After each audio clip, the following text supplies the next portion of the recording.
Hello, everyone, and Merry Christmas. It's Boxing Day, and in about 45 minutes' time, the best day's racing since Cheltenham is about to take place. Super excited, but I did get some horse racing items for Christmas. And I know no one watches these videos, but I like to film stuff for my own record, because heaven forbid the card ever got lost or I did ever sell it. I just like to know what I've had through my hands and what I've had. So these cards are the Futera Multisport set. It was a set featuring your standard stuff, football, mainly was the chase for people, boxing. But then there were a few other items, darts, horse racing for me, cricket, tennis. But then it got batshit crazy. There was stuff like competitive eating, world's strongest man, chess, figure skating, cycling. And I've got no way of proving this. I've got no way of actually verifying this, but in August 2023, I went to London Card Show. Futera had a stand there, and I got speaking to the bloke. I think his name's Adam. He's now left to be part of CardCom. But I said to him at the time, I was like, "You're a smaller company. You've got more leeway on print runs and stuff. Like, if you only wanted to do 100 boxes, you could do, make it a bit more premium. But why don't you cater to the tennis sets, the cricket sets, the horse racing sets for me? Like, there's so many other sports other than just football or basketball, NFL, NHL, stuff like that in America. And I've got no way of proving this had anything to do with me, but we kind of hit it off. He interviewed me for their Futera page at the time. He said he liked boxing. I was like, oh, yeah, mad Mike Tyson fan. So about 4 hours into the show, I was walking around and I showed him a very questionable item that I brought. If you're a regular viewer here, you know the exact card I'm talking about. And he thought it was just hilarious that I'd brought it. I then showed him some Mike Tyson on-card autos, including him walking his tiger. And then I took him to the back of the room, and I showed him a 1993 or 1994 Futera set where they actually did horse racing cards. And it was actually the horses, not the jockeys, and that's what I would prefer. But I get why they've done jockeys in this set. But in the entire set, this that came out in November, there were 4 horse racing cards. There was the bloke here, Yutaka Take, Japan's greatest ever jockey. He's been riding since probably 1987. He's still riding now. He won the Japan Cup in November, their biggest, most famous race. He's just an absolute megastar. He won that on Juice. All the cards in the set were numbered. It's one of Futera's lowest printed sets ever. There's only 150 cases, I believe. So all base cards are numbered to 250. And I also managed to grab the out of 18. I'm going to call it the Emerald out of 18. No actual clue. There is a out of 3 on eBay right now, but I'm chasing the 1 of 1. I also grabbed absolute legend Lester Piggott, and this is the well played insert, and it's 5 out of 5. He was a character, rode for the Queen and everything. He actually went to prison for tax evasion, and when he got out, everyone found it a bit of a hoo-ha that a criminal, been in prison, was riding for the Queen again. And allegedly the story goes that she met him in the parade ring, and her comment to him was, "You've been in Her Majesty's prison for the last few years, so I've essentially fed you. So make sure you ride me a winner today." So, good little sense of humour. He came back, and he actually won a race at the Breeders' Cup a couple of weeks after his comeback. So that was really cool. But I believe in fate. I know it sounds mental to you, but I think there's a reason stuff happens. This set, I spoke to the bloke at Futera. I said, "Why don't you do a horse racing set?" I took him across the room and showed him a Futera set that they made of horse racing like 20 years earlier. At the last London Card Show in November, I'm standing in the queue. Obviously, everyone knows how awful the queue is. Some lads were coming down, and they were doing answer a question, win a prize to kids. As they got down to us, he went, "Anyone got the time?" Gave him the time. And he said, "Oh, you can have a go, mate." I pulled out a number. I won a Rayquaza card. My kid had a go. She won a sealed build and battle kit. They're a YouTube channel called EBW. And it's a chance happening. He said, "If you follow us, you can have a go." I followed him. I swear to God, it was a week, maybe 10 days after the show. I would never have followed them if I hadn't saw them in the queue and won that item in the queue. They put up on their page, this wasn't on our checklist this year, but we've just entered a break and we've won a 1 of 1 from horse racing. And anyone who knows anything from horse racing will know Frankie Dettori. The most charismatic and the face of British racing for years and years. Look at that. It's like, I'm calling this emerald, ruby, and then I'm calling this diamond. But on the back, you can see, this is the 1 of 1. Now, I think they kind of thought, wow, it's really cool to have 1 of 1, but we'll probably be stuck with this, because who in the UK is going to want a horse racing card? Well, talk about fates colliding. I asked Futera to make a horse racing set. They have. And then this other company who I win a prize off at the London Card Show. What else have those been? Out of everyone in the world, so much of this was broken in like Japan, China, America. There's not really been tons of it in the UK. What are the odds that the 1 of 1 Frankie Dettori, the best horse racing card in the set for me, gets pulled by the blokes who I've just met? I feel like it was fate that I got this card. The fourth card in the set from horse racing is Peter Scudamore. He was a jump jockey. His dad was a jockey. His son was a jockey, Tom Scudamore. And there's autos of that card. I will get one if it appears cheap, but he was before my time, like 70s, I assume. Not majorly after it, 70s, 80s. I'm not majorly going to spend crazy money for an autograph of someone like that. But that is the story of how I believe I have got my first ever 1 of 1, and I truly believe it was fate that it came to me. I like to think that I inspired Futera, and I like to think that the fact that it was pulled by people I just met, it was always destined to be in my collection. So that's that. I'm gonna just move these out the way now. They're not sleeves, so I will be careful. Because I'm going to show you something else relating to Frankie Dettori now. Now, Dettori, his last year in Britain was tainted. He said he was retiring. He then changed his mind, and he faced a bit of a backlash. He's now in America. And he's actually just been done by HMRC for tax evasion. So it's not the greatest time to be a Dettori fan, but if you go back a couple of years, he was the be-all and end-all. He's been in Big Brother, I'm a Celebrity. He was a captain on Question of Sport.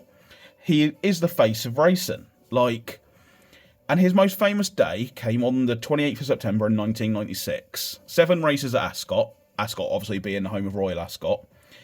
He won all 7 races on the card. Every single race, the winner was ridden by Frankie Dettori. Now, I've had this search saved for quite a long time, waiting for this to appear. And it is a race card from the day. Obviously, horse racing cards are not easy to come by, especially in the UK. It's a bit easier in Japan, don't get me wrong. But we can see here, it's literally the race card from the day. Dettori on Wall Street.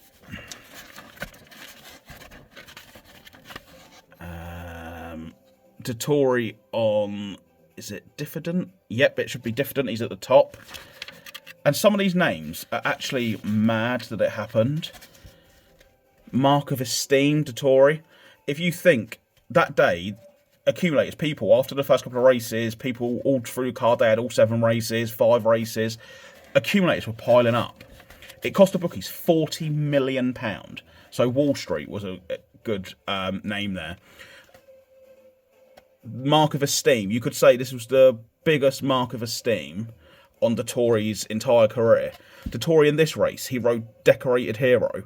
He became the most decorated hero in British racing over his entire career in this country. Next one. Let's find the horse. It might be on the next page. Yep. In the next race, he rode Fatefully. You could say that on this day, it was fate that he would ride 7 winners and become the most famous jockey in world racing. Lock Angel up the top, he rode. Would go on to be a decent little horse. And in the final race, this was 20-1 at the start of the day. Fujiyama Crest. It was top weight in a handicap. Now, handicaps work. The best horse in the race carries more weight, so he had 9 stone 10. This jockey only had 8 stone 13. So weight stops trains, weight stops horses. But a top weight and handicap, it had no chance. It was a 20-1 donkey. It was backed into, I think, favourite.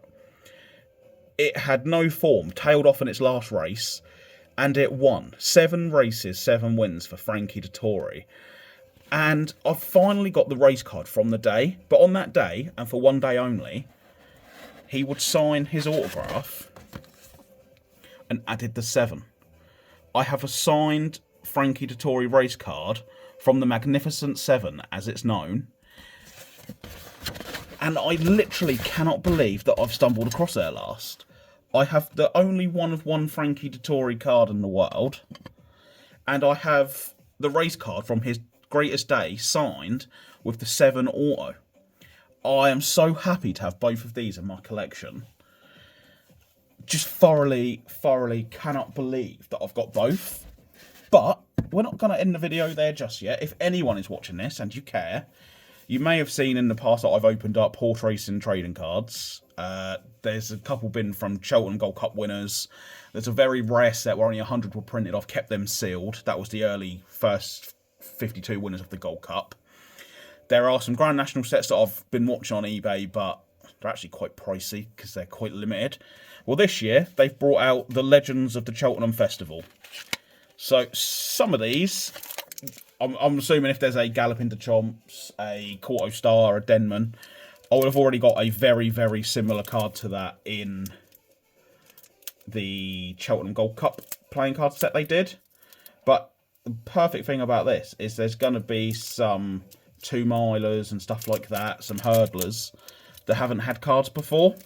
Now, again, I would prefer cards of the actual horses, like I've always said.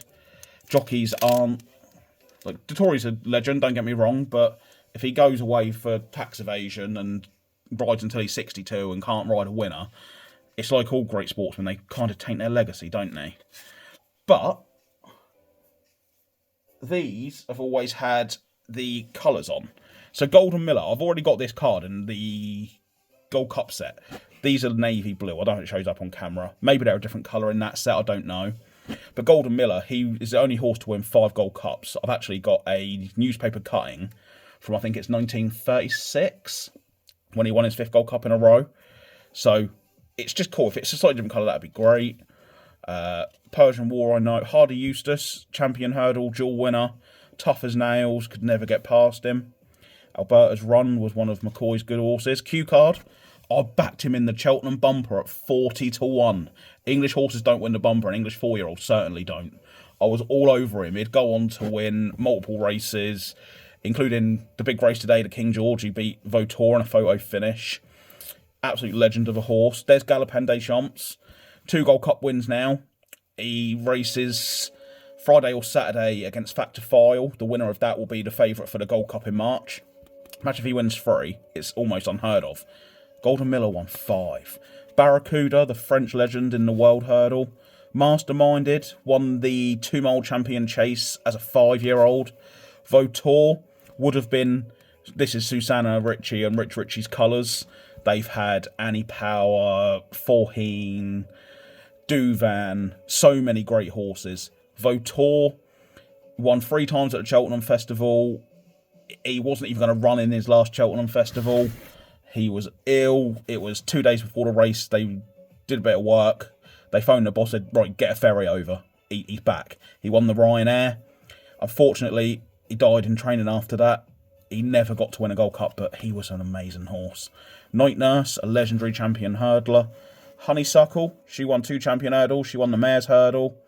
Little Superstar, her babies will be coming soon. Sprinter Sacra, in an era where there was Denman and Quarto over 3 miles in the Gold Cup. Sprinter Sacra over 2 miles was undefeatable. He had a higher rating than both of them, I believe. But he ended up getting heart issues. He disappeared for a year. He came back and won the champion chase. Everyone said it was impossible. I was on him at 8-1 to win the champion chase. Oh, another great day. Quarto Star is my favourite horse ever. Flat or jumps. Love him. The only horse in history to win the Gold Cup, lose the Gold Cup to Denman, then win it back. Absolutely phenomenal horse. He also, today's big race, the King George, he won 5 King Georges, beating Desi. Sea Pigeon, legend. I suppose my local track is either Fontwell or Goodwood. The National Spirit hurdle, I think, has run at Fontwell, so that's quite funny. Album Photo, I saw him in person win a Gold Cup. I was on him at 20-1. English driver or Ingles driver, depending on how you say it. Won multiple world hurdles. Crisp, he gave Red Rum in Red Rum's first Grand National. He was 12 stone crisp. Red Rum was probably 10 stone 3, 10 stone 5. He flew around, looked unbeatable. Red Rum pipped him in the home straight. It would go on to prove that that day he had an impossible task. He gave nearly 2 stone to the greatest ever over the national jumps and only lost it in the last 200 yards. It was one of the most mighty performances, and it's heartbreaking that Chris did not win a Grand National. It was an amazing performance. Viking Flagship, less cargo, national winner. Good story behind that. Go Google it. Flying Bolt. Constitution Hill is regarded as possibly the greatest hurdler of all time. Better than Isterbrack, better than Sea Pigeon. He won on Boxing Day last year. He hasn't run since. Little niggly injuries, a wind operation. He had colic, could have died.